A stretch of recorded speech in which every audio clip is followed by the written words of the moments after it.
আমাদের জীবনকে ধন্য হবে এ আশা নিয়ে এ ভরসা নিয়ে আমরা এসেছি। আসবো আল্লাহ পাক কোরআন শরীফের ভিতরে বললেন, আমি ইতিপূর্বে বলেছি, ইয়া আইয়ুহাল্লাযীনা আমানু, এবার হয় না ভিডিও, অর্থাৎ যারা দুনিয়ায় বিচরণ করেছে এবং আল্লাহ পাকের মাহবুব বান্দা বান্দি হিসেবে বিবেচিত হতে পেরেছে এবং ঈমান নিয়ে এ দুনিয়া থেকে পর্দা নিয়েছে, তাদের সাথী হও। কারণ যারা আল্লাহর ওলি এরা মরে না, এরা দুনিয়া থেকে পর্দা নেয়, এরা কবরে জীবিত থাকে এবং আল্লাহ পাকের পক্ষ থেকে এরা কবরে রিজিক পায়। তাহলে আল্লাহ পাকের নেক বান্দাদের দলভুক্ত হতে হবে। নেক বান্দাদের জীবন চরিত্র তারা কেমন ভাবে দুনিয়ায় বিচরণ করেছেন, এ দুনিয়া থেকে তারা পরকালের পথেও কেমন ভাবে সঞ্চয় করেছেন এবং আল্লাহ পাকের বিশ্বাসী বান্দাদের অন্তর্ভুক্ত হয়েছেন, এমন বান্দাদের দলভুক্ত আমাদের হতে হবে। আল্লাহ পাক কোরআন শরীফের ভিতরে বললেন, আলা ইন্না আউলিয়াল্লাহি লা খাউফুন আলাইহিম ওয়া লা হুম ইয়াহজানুন, যারা আল্লাহর ওলি এদের কোনো ভয় নেই, এদের কোনো টেনশন নেই, এদের কোনো চিন্তা নেই। লা খাউফুন আলাইহিম ওয়া লা হুম ইয়াহজানুন, কারণ আমরা আল্লাহ পাক আমাদেরকে বড় ভালোবেসে দুনিয়াতে পাঠিয়েছেন, সাথে আল্লাহ পাক রুজি নির্ধারণ করে দিয়েছেন। আল্লাহ পাক বললেন, তোমরা দুনিয়ায় বিচরণ করো, আমার ইবাদত উপাসনা করো, আর রুজির জন্য তোমরা বেরিয়ে যাও, আমি আল্লাহ তোমাদের রুজি নির্ধারণ করে দেব। রুজি নির্ধারণ করে দেব। যারা আল্লাহর ওলি এদের না রুজি রোজগারের টেনশন, না খাওয়া দাওয়ার টেনশন। যারা আল্লাহর ওলি হয়েছেন তারা বিবি বাল বাচ্চা ছেড়েছেন, ঘর বাড়ি পরিত্যাগ করেছেন, তারা আল্লাহর ইবাদত উপাসনাকে জীবন সঙ্গী করে নিয়েছেন, তারা আল্লাহর ইবাদত উপাসনায় রত হয়েছেন। এজন্যই তো আল্লাহ পাক তাদেরকে মাহবুব বান্দাদের দলভুক্ত করেছেন। এজন্যই বলেছেন, তো এরাই আমার বন্ধু, এনারাই হলো আমার দোস্ত, এনারাই হলো আমি আল্লাহ আমার মাহবুব বান্দা। সুতরাং মাহবুব বান্দাদের অন্তর্ভুক্ত হতে হলে আল্লাহ পাকের মাহবুব বান্দাদের যে সমস্ত নীতি আদর্শ এই দুনিয়ার জমিনে রেখে গেছেন, তাদের জীবন চরিত্র আমাদের জীবনে বাস্তবায়ন করতে হবে। তাহলে তো আমরা একদিন কামিয়াবি হব, আমরাও একদিন আল্লাহর ওলিদের খাতায় খাতায় নাম উঠবে, আল্লাহর ওলিদের অন্তর্ভুক্ত হতে হবে, হতে পারবো। এজন্যই আমরা সকলে আশা করি আল্লাহর ওলি যারা দুনিয়ায় ছিলেন তারা আল্লাহকে কেমন ভাবে খুশি করেছেন, আল্লাহকে কেমন ভাবে রাজি করেছেন, সেগুলো আমাদেরকে খেয়াল করতে হবে। আজকে আমরা বড় বিশ্ব রহমাতুল্লাহ আলাইহির নীতি আদর্শ আলোচনা করতে বসেছি। কারণ বড় বিশ্ব রহমাতুল্লাহ আলাইহি তিনি একজন মস্ত বড় আল্লাহর ওলি ছিলেন। কেমন ওলি ছিলেন? সামান্য তার ছোট্ট জীবনে, বাল্য জীবনের একটা ইতিহাস বলি। বড় বিশ্ব রহমাতুল্লাহ আলাইহির আব্বা জান আবু সালেহ মুসা জঙ্গি রহমাতুল্লাহ আলাইহি, এই মুসা জঙ্গি রহমাতুল্লাহ আলাইহি তিনি বাগদাদের জমিনে কোন একটা মসজিদে ইমামতি করতেন। বড় বিশ্ব রহমাতুল্লাহ আলাইহি হুজুর আমার আব্বা জানের কাছে আবদার করেছেন, আব্বা জান আমি আজকে আপনার সঙ্গে নামাজ পড়তে যাব, জুমার নামাজ, শুক্রবারের দিন জুমার নামাজ পড়তে যাব। বড় বিশ্ব রহমাতুল্লাহ আলাইহি আব্বাজির কাছে বায়না ধরেছেন। পুত্রের কথা না ফেলতে পেরে আবু সালেহ মুসা জঙ্গি রহমাতুল্লাহ আলাইহি নিজের কলিজার টুকরাকে নিয়ে গেলেন। এমন করে দেখতে পাওয়া গেল জুমার নামাজের জন্য সকলেই মসজিদের ভিতরে ঢুকে পড়লেন। জুমার নামাজ শুরু হয়ে গেল। বড় বিশ্ব রহমাতুল্লাহ আলাইহি তিনি ছোট, বললেন বাবা তুমি আমার এই কামরায় বসো, আমি নামাজ পড়ে আসি। যথারীতি আবু সালেহ মুসা জঙ্গি রহমাতুল্লাহ আলাইহি তিনি জুমার নামাজ আদায় করতে ঢুকেছেন। দেখতে পাওয়া গেল বড় বিশ্ব রহমাতুল্লাহ আলাইহি মসজিদের বাইরে কামরায় বসে আছেন। ওমায়েরা বাবাজিরা আমার, বর্ণনায় এসেছে বড় বিশ্ব রহমাতুল্লাহ আলাইহির আব্বা জান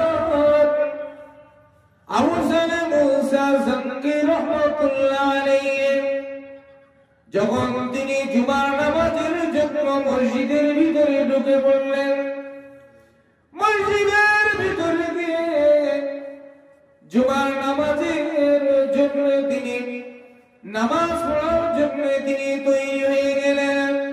এমন করে বড় বিশ্ব রহমাতুল্লাহ আলাইহির আব্বা জান যখনই তিনি খুতবা করতে শুরু করলেন, দেখতে পাওয়া গেল বড় বিশ্ব রহমাতুল্লাহ আলাইহি আব্বা জানের ঘর থেকে বার হয়ে গুটি গুটি পায়ে মসজিদের দরজার সামনে এসে দাঁড়ালেন। ওদিকে জুমার নামাজ শুরু হয়ে গেল। বড় বিশ্ব রহমাতুল্লাহ আলাইহি তিনি মনে মনে চিন্তা করলেন, তাই তো সকলে মিলে নামাজ আদায় করছে, জুমার সালাত আদায় করছে, আমি বসে বসে কি করব? বড় বিশ্ব রহমাতুল্লাহ আলাইহি মসজিদের দরজার সামনে গিয়ে জুতোগুলো তিনি আলাদা করতে লাগলেন। কিছু জুতো তিনি বাম সাইডে রাখলেন, আবার কিছু জুতো তিনি ডান সাইডে রাখলেন। দেখতে পাওয়া গেল জুতোগুলো দুটো ভাগ করে দিলেন। বড় বিশ্ব রহমাতুল্লাহ আলাইহির আব্বা জান, বড় বিশ্ব রহমাতুল্লাহ আলাইহির আব্বা জান আবু সালেহ মুসা জঙ্গি রহমাতুল্লাহ আলাইহি যখনই জুমার নামাজ থেকে ঘরে গেলেন, জুমার নামাজ শেষ হয়ে গেল। দেখতে পাওয়া গেল মসজিদের মুসল্লিরা যখনই মসজিদ থেকে বার হতে লাগলেন, দেখতে পেলেন জুতোগুলো দুই সাইডে ভাগ করে দেওয়া আছে।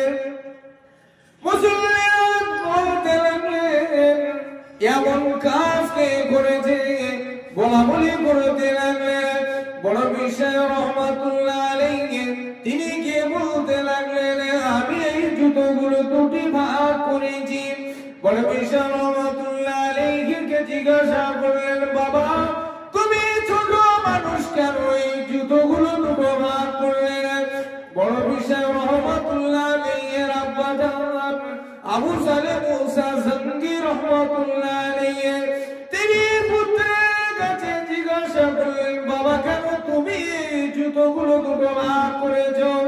বড় বিশাল রহমাতুল্লাহ আলাইহি তিনি বলেছিলেন, আব্বা জান আমার আব্বা জান তোমরা যখন মসজিদের ভিতরে জুমার সালাত আদায় করেছিলেন আমি ওই সময়তে মসজিদের বাইরে এসে জুতোগুলো আলাদা করেছি। এই জন্য কিছু মানুষের ভিতরে রয়েছে যাদের ঈমান নেই, আর কিছু মানুষ রয়েছে যাদের ঈমান আছে।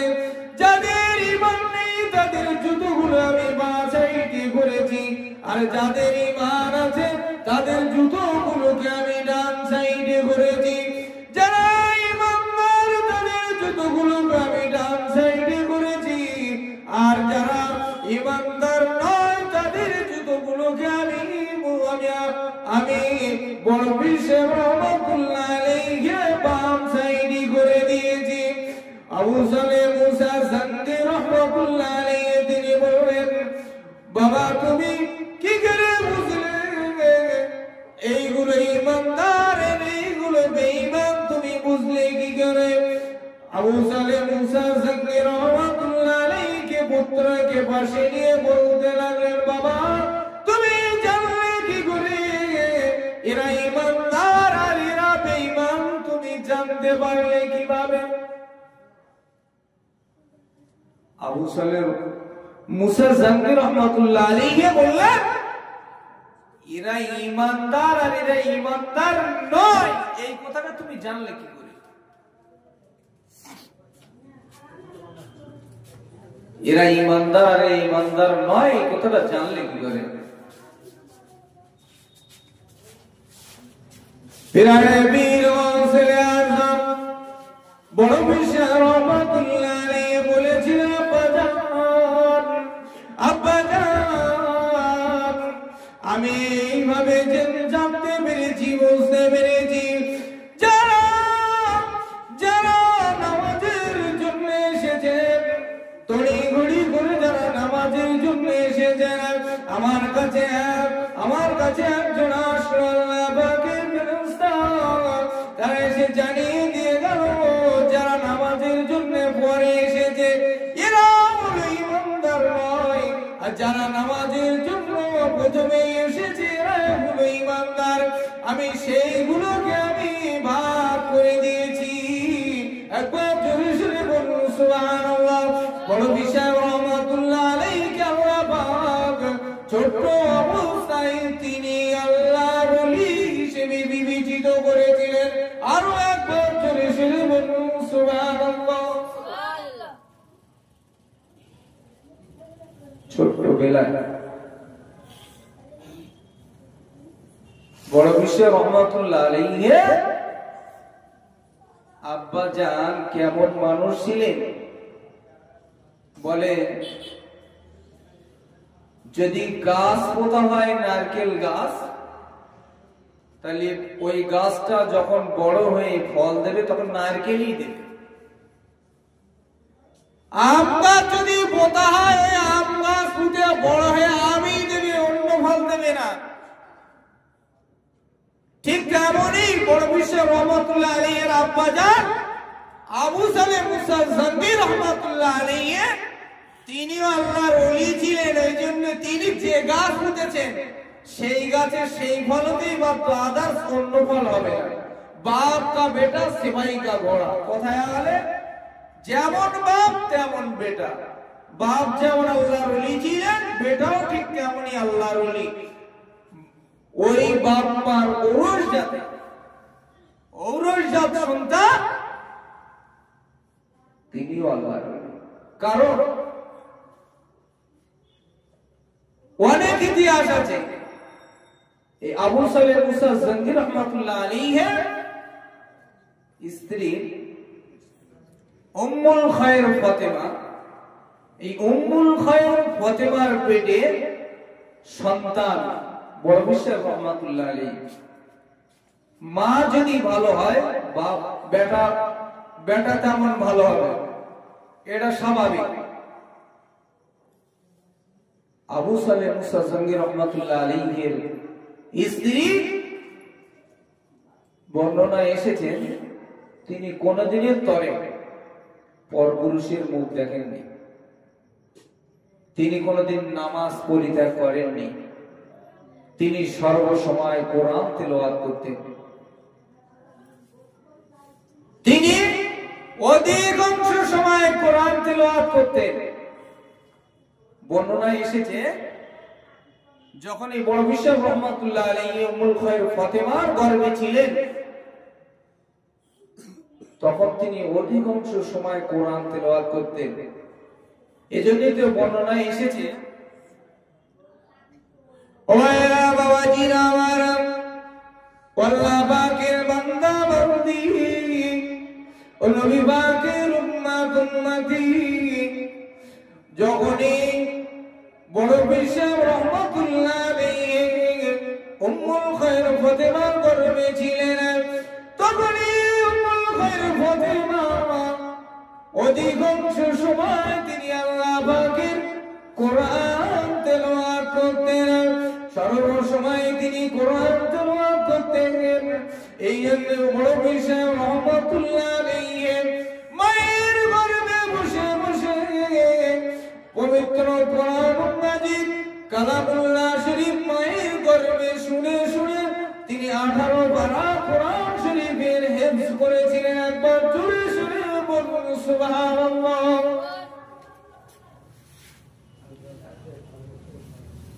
মা যেমন ছিলেন বেটাও তেমন হবে, মা যেমন হবে বাপ যেমন হবে তেমন সন্তান হবে। বাপ যদি নামাজ না পড়ে, মা যদি নামাজ কালাম না পড়ে, তা আমরা কি আশা করতে পারি ওই ঔরসাতে বা ওই মায়ের গর্ভে সন্তান আসলি ওই সন্তান ভালো হবে? ওই সন্তান ভালো হবে?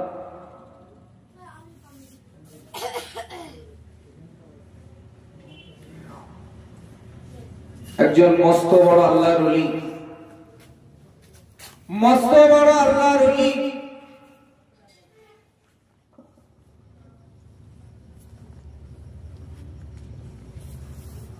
আমাদের কলকাতার বাকুল শরীফের জমিনে ঘুমিয়ে আছে সুফি আব্দুল মুমিন শাহ রহমাতুল্লাহ আলাইহি। হুজুর যেখানেই যেতেন সঙ্গে করে একটা ছাতা আর একটা ছোট্ট পিতলের হাঁড়ি আর একটা ব্যাগ থলে যাকে থলে বলা হয় হাতে করে নিয়ে যেতেন। যেখানেই যেতেন তিনি একটা ছাতা একটা পিতলের হাঁড়ি, ওই আর 250 গ্রাম চাল টাল পড়বে এমন হাঁড়ি আর একটা ব্যাগ নিয়ে যেতেন।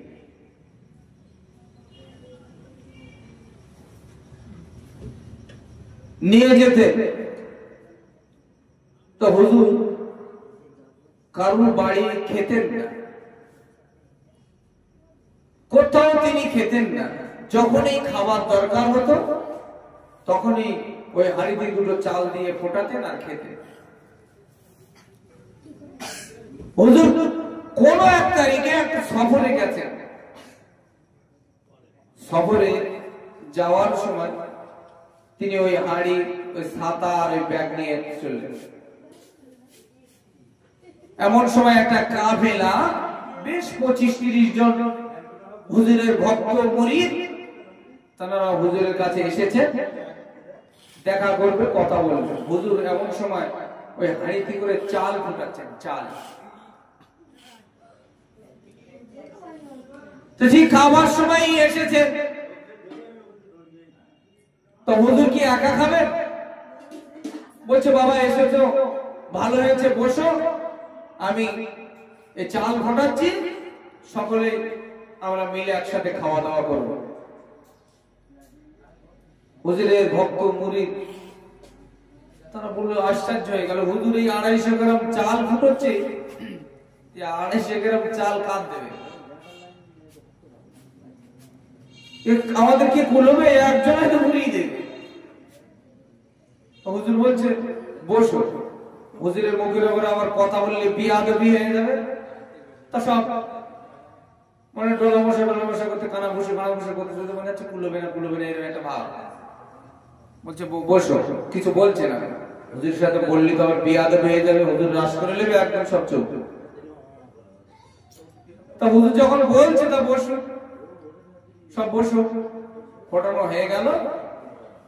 হুজুর বললো, বাবা তোমরা তৈরি হয়ে যাও, হুজুর খানা পরিবেশন করো। ও ভাইরা বাবাজিরা আমার, সুফি আব্দুল মুমিন শাহ রহমাতুল্লাহ আলাইহি তারা চাল ফোটানো হয়ে গেল, খানা পরিবেশন করবে। ভক্ত মুরিদদের বললে, বাবা তোমরা লাইন দিয়ে বসে যাও।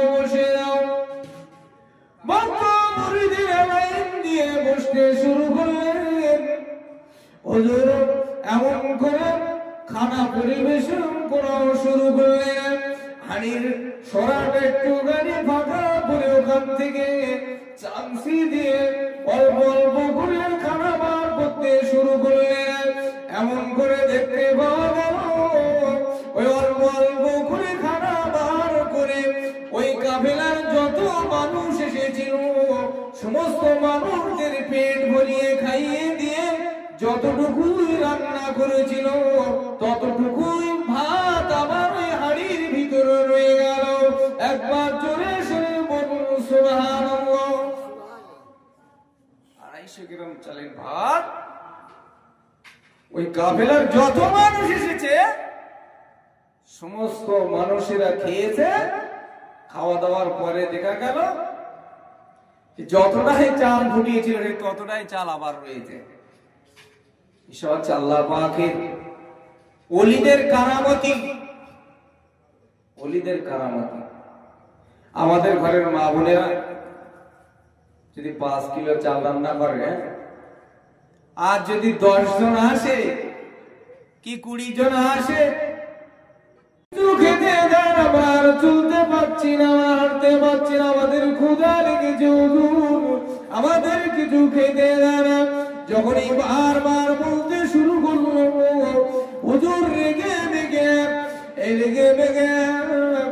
এক নর্দমার ধারে বসে পড়লেন। নর্দমার ধারে বসে পড়েছে, ড্রেনের ধারে বসে পড়েছে, ড্রেনের ধারে বসে রয়েছে। আর বললো, যাও সরে যাও, এক এক করে আসো। যখন বারবার বলতেছে তো ভক্ত মুরিদেরা বলতে, হুজুর মনে রেগে গেছে, হুজুরের ধারে আর যাওয়া যাবে না, আমি যাবো না, তুই যা। তুই না, তুই যা। এরা 3-4 জন ঠেলামেলি করতেছে, তাই তো হুজুর রেগে গেছে। এত নর্দমার ধারে বসে সব পোকা টোকা কিলবিল করতে, পোকা ধরে খাইতে পারে না, কেউ যাচ্ছে না। খেলেন হুজুর বারবার বলতে, একজন করে এসো, একজন করে এসো, একজন করে এসো। এরা তো ভয়তে যেতে দেয় না। একজন একটু গোমরা মতন ছিল, তুই যা, তোর মধ্যে হোক, ঠেলে মেলে তারে পেট কেটেছে। সে তো যাবে না ভয়তে, তাহলে ঠেলে মেলে পেট কেটেছে। হুজুর বলছে, বস বস, বসে চোখটা বন্ধ কর, চোখ বন্ধ কর। সে ভয়তে মাঝে চোখ বন্ধ করল। ও ভাইরা বাবাজিরা আমার, সুফি আব্দুল মুমিন শাহ রহমাতুল্লাহ আলাইহি তিনি নর্দমার ধারে বসে মুরিদকে খেতে দিচ্ছে। ওই নর্দমার দিকে কি যেন তুলছেন আর মুরিদের হাতে দিচ্ছেন, আর মুরিদ নিয়ে গালে ভরছেন। এমন করে টপ টপ করে হুজুর দিচ্ছেন, আর ভক্ত মুরিদ টপ টপ করে হাতে নিচ্ছেন আর খাচ্ছে। দূরেতে যারা ছিল তারা তো অবাক হয়ে যাচ্ছে, হুজুর পোকা ধরে ধরে দেখছে, আরে টপ টপ করে খাচ্ছে, কি ব্যাপার? হুজুর এগিয়ে গেছে, মানে পোকা খাওয়াচ্ছে, টক টক ধরে ধরে দিচ্ছে আর পোকা খাওয়াচ্ছে মনে হচ্ছে। আর খাবি? বলা বলি আর খাবি আর খাতে যাবি, পোকা খা। এর যখন পেট ভর্তি হয়ে গেল, এর বললো চলে যাও, তুমি চলে যাও, আরেকজনকে পাঠিয়ে দাও। সে আরেকজন আসতে যাচ্ছে না, তবুও ঠেলে মিলে তাকে পাঠানো হলো। সেও এসে বললো চোখ বুঝো আর এখানে বস। বাবাজিরা আমার সুফি আব্দুল মুমিন শাহ রহমাতুল্লাহ আলাইহি তিনি নর্দমার ধারে বসে বসে পোকা ধরে ধরে মুরিদকে দিচ্ছেন, আর মুরিদ নিয়ে টপ টপ করে খাচ্ছেন। এমন করে সব মুরিদগুলোকে খাওয়ানো হয়ে গেল। এমন করে এবার জিজ্ঞাসা করলো, বাবা তুমি কি খাচ্ছ, বলো তুমি কি খেয়েছ, তুমি কি খেয়েছ, হুজুর তোমার কি দিয়েছে আর তুমি কি খেয়েছ। এমন করে ভক্ত মুরিদেরা বলতে লাগলো, খোদার কসম করে বলি হুজুর আমাদের দিয়েছে জান্নাতের টাটকা আঙ্গুর আমাদের দিয়েছে, আর আমরা টক টক করে ওই জান্নাতি আঙ্গুর খেয়েছি। এখনো পর্যন্ত আমাদের জীবের জান্নাতের টাটকা আঙ্গুরের স্বাদ লেগে আছে। একবার জোরে সরে বলুন সুবহানাল্লাহ। আল্লাহর ওলিদের বাহ্যিক দৃষ্টান্তে দেখায় একরকম, আভ্যন্তরীণ দৃষ্টান্ত কিন্তু আলাদা। সামনে একরকম দেখাবে, কিন্তু আভ্যন্তরীণ ব্যাপার কিন্তু আলাদা। ইলমে জাহিরি আর ইলমে বাতিনি দুটো সম্পূর্ণ আলাদা। কারণ তারা ইলমে মারিফাতের জ্ঞান অর্জন করেছিল। আমরা দেখতে পাচ্ছি পোকা দিচ্ছে, আর যারা না খাচ্ছে তারা জান্নাতি আঙ্গুর খাচ্ছে। কত আশ্চর্য জিনিস, আসমান জমিনের ডিফারেন্স। পোকা দিচ্ছে আর আঙ্গুর খাচ্ছে। ও বাবা, ও ভাইরা, বাবাজিরা আমার, যে কথা বলতে বলতে আমি এত দূর এসেছি। আল্লাহর ওলিদের বাহ্যিক দৃষ্টান্ত দেখায় একরকম, আভ্যন্তরীণ দৃষ্টান্ত আর এক রকম। বাবা ও ভাইরা, বাবাজিরা আমার, আমি ইতিপূর্বে বলেছি মহান আল্লাহ পাক কোরআন শরীফের ভিতরে বললেন, কুনু মা'আস সাদিকিন, তোমরা সত্যবাদীদের সাথী হয়ে যাও। আল্লাহ পাক কোরআন শরীফের ভিতরে আবার বললেন, আলা ইন্না আউলিয়া আল্লাহি লা খাউফুন আলাইহিম ওয়া লা হুম ইয়াহজানুন। যারা আল্লাহর ওলি, যারা আল্লাহর ওলি, আল্লাহর মাহবুব বান্দা, আল্লাহর দোস্ত, এদের কোনো টেনশন নেই, এদের কোনো পেরেশানি নেই, এদের কোনো চিন্তা ভাবনা, এদের কোনো টেনশন, এদের কোনো পেরেশানি নেই। সে আল্লাহর ওলি স্মৃতি সভা পালন করতে বসেছি। বিশ্বাস করুন, আল্লাহর ওলিদের যদি তাদের জীবনের একটা মুহূর্ত যদি আমাদের জীবনে বাস্তবায়ন করতে পারি, বিশ্বাস করুন আল্লাহ পাক চাইলে একদিন আমাদেরকে আল্লাহ পাকের দয়ার জান্নাত নসিব হয়ে যাবে। আমরা আল্লাহর ওলিদের কথা শুনব না, আমরা মরে গিয়ে বসে থাকবো, বাড়িতে বসে থাকবো, সময়টুকু অপচয় করব। বিশ্বাস করুন, এই সময় আর পাওয়া যাবে না, এ সময় আর পাওয়া যাবে না।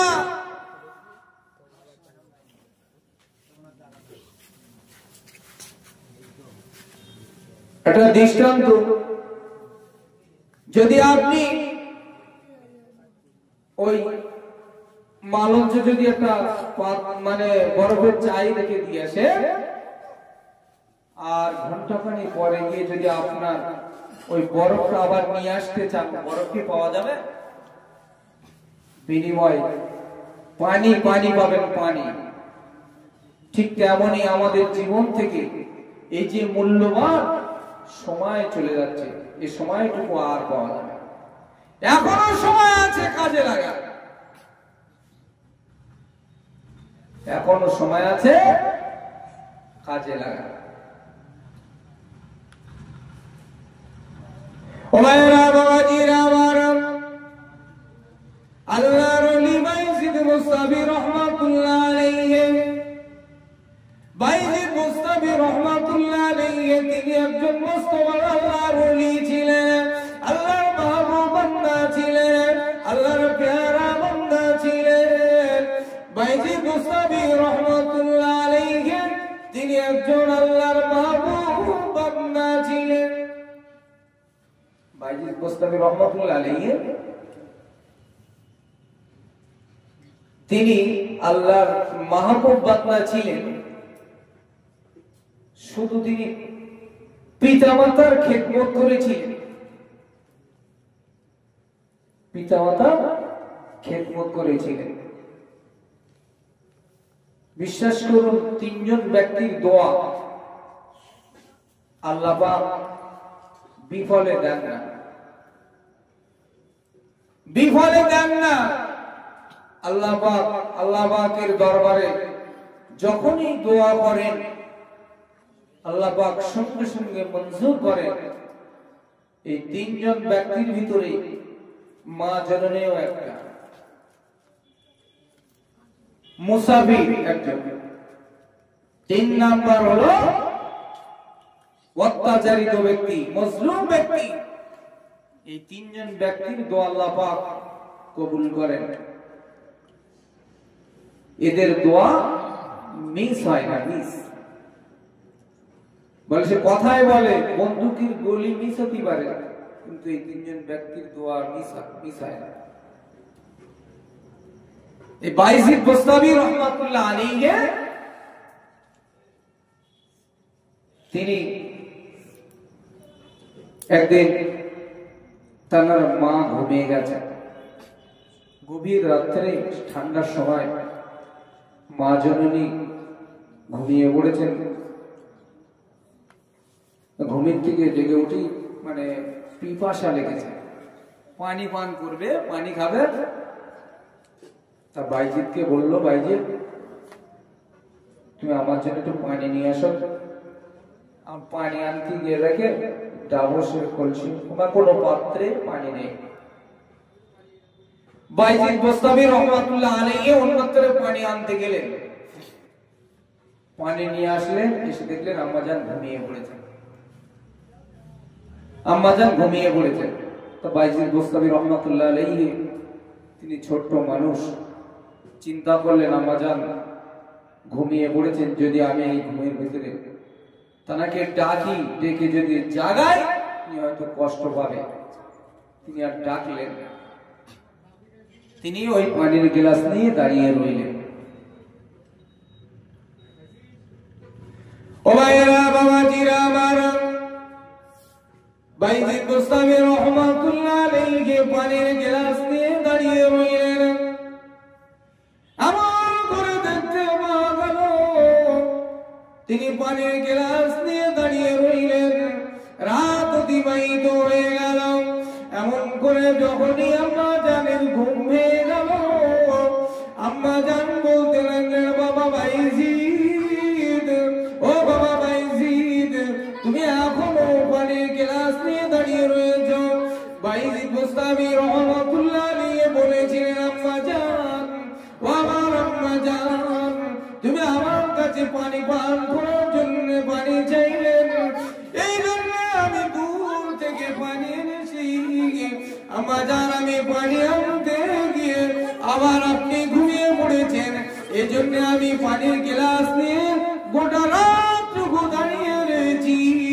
যদি আমি পানি নিয়ে আপনাকে ডাকতাম, আপনার ঘুমের ব্যাঘাত ঘটবে, আপনার ঘুমটুকু নষ্ট হয়ে যাবে।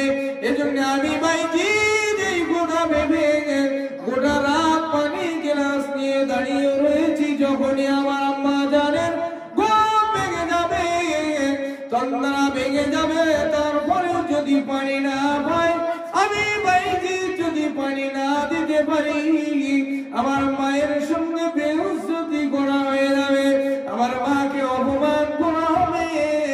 এজন্য আমি বাইজিদ গোটা রাত ধরে পানির গ্লাস দিয়ে দাঁড়িয়ে রইলাম। আম্মা জান বাইজিদ মুস্তাফি রহমাতুল্লাহ আম্মা জান পানিটুকু পান করলেন এবং তারপরে উঠে ওযু করে নিয়ে ফজরের নামাজ আদায় করে মহান আল্লাহর কাছে দোয়া করেছিলেন, আল্লাহ পাক আমার পুত্র বাইজিদ আমার সন্তান বাইজিদকে তুমি সুলতানুল আরিফিন বানিয়ে দাও। মায়ের দোয়া করার সঙ্গে সঙ্গে আল্লাহ পাক মায়ের দোয়াটুকু কবুল করে নিয়ে বাইজিদ মুস্তাফিকে সুলতানুল আরিফিন বানিয়ে দিয়েছিলেন। একবার জোরে শুনে বলুন সুবহানাল্লাহ। দোয়া করতে লেট হয়েছে, দোয়া কবুল হতে লেট হয়ে গেছে। এজন্য আমি বলি আল্লাহর ওলিদের কোন একটা মুহূর্ত সকলে একটু তাকবীর দেন, নারে তাকবীর, নারে তাকবীর। হুজুর কিবলাগণ, হুজুর কিবলাগণ,